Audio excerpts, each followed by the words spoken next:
Hello friends, it means that the car does not gain momentum from time to time. It slowed down, further gaining momentum as if nothing had happened. After a while, it starts to slow down again and stops. Then we start the engine. The car drives normally.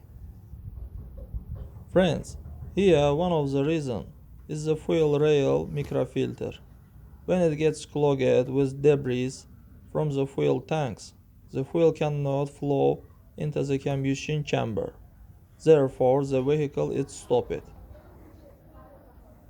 Friends, but before starting the video, subscribe to the channel, put like, and don't forget to put a bell so as not miss new video on the channel.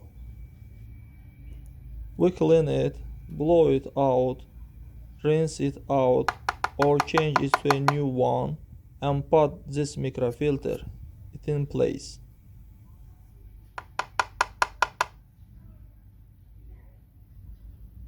That's all guys, subscribe to our channel, put like, and don't forget to put a bell so as not miss new video on the channel.